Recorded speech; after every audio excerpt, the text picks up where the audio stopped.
বিশ্বকাপে সুষ্ঠু আয়োজনে ৩০ লক্ষ কুকুর নিধন।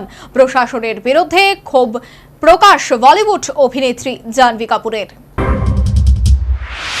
নিজেদের স্বার্থে পথকুকুর মারার সিদ্ধান্ত, হ্যাঁ, এমনই সিদ্ধান্ত নিয়েছে মরক্কো প্রশাসন।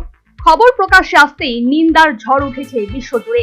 এবার এর বিরুদ্ধে ক্ষোভ উগরে দিয়েছেন বলিউড অভিনেত্রী জাহ্নবী কাপুর। উল্লেখ্য, 2030 সালের ফুটবল বিশ্বকাপের আয়োজক দেশের তালিকায় রয়েছে স্পেন, পর্তুগাল ও মরক্কো।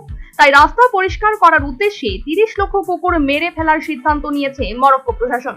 বিশ্বকাপের সময়ে যাতে সেই দেশের পর্যটনেরও উন্নতি হয় তা নিশ্চিত করতে বিদেশিদের সামনে রাস্তাঘাট পরিষ্কার রাখতে চায় মরক্কো।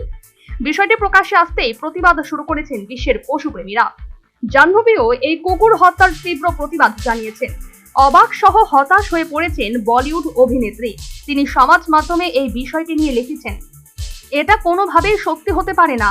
রাস্তার পশুদের পুনর্বাসনের নানা পথ রয়েছে, ওটা কেন দেখা হচ্ছে না? ওদের হত্যা করে রাস্তা পরিষ্কার করতে চাইছেন আপনারা সত্যিই অমানুষ, সবাই অপরাধীদের দল। Bureau report, news vanguard.